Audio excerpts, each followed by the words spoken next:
في أجواء تجمع بين الابتكار والتكنولوجيا، تتواصل فعاليات الطبعة 24 للصالون الدولي للفلاحة والصناعات الزراعية الغذائية سيبسا فلاحة أجرو فود 2026 بمشاركة قياسية لأكثر من 850 عارضا من 39 دولة، في موعد يعكس التحولات التي يشهدها القطاع الفلاحي بالجزائر.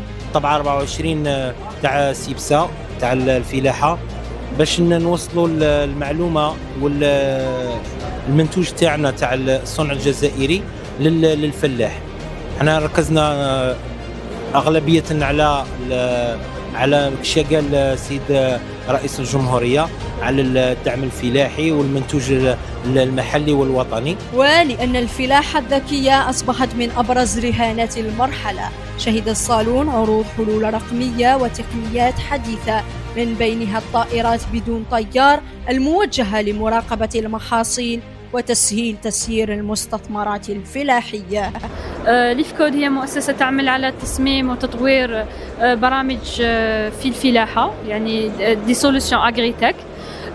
من ضمن البرامج والحلول اللي طورناهم هو اخكروب هو استعمال تقنية طائرة بدون طيار لتحديد مواقع الأمراض أو أي ضرر يكون على مستوى الحقل.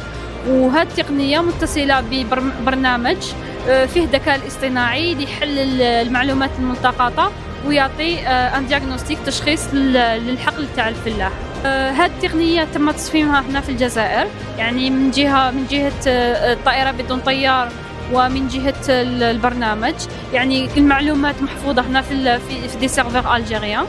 عندنا مزارع ابقار، عندنا 11 مزارع ابقار، عندنا تعاقد مع مربيين، دونك هذا يسمح لنا باش ننتجوا الحليب ان شاء الله كاش نهار منا عامين 3 سنين 4 سنين نوليو في الاكتفاء الذاتي، ننتجوا الحليب نتاعنا. ورانا ثاني كما قلنا في انتاج القمح والاعلاف باش نوليو ان شاء الله كومبليتمون انديبوندون، نغطيو التراب الوطني، احتياجات المواطنين في الجزائر بصفة كاملة، ونصدروا. حاليا نصدروا ليبيا منذ أكثر من 20 سنة، نصدروا كندا، نصدروا الولايات المتحدة، وهناك بلدان كثيرة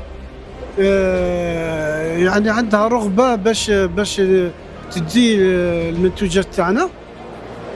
لاغام دو برودوي تاعنا أكثر من 205 علامة، دونك فيه ياورت، دي بواسون باز دو لي، لي لو اشتي، لي فروماج فري، لي فروماج فوندو، يعني سي اون غام تري فاريي. يعني عندنا 3 حوايج مما يسمح لي منتوج صمام باش يلقى رواج يعني كثير: الجودة، النوعية، والسعر. ومستعدين ندخلوا اي سوق في العالم بكل ارتياح.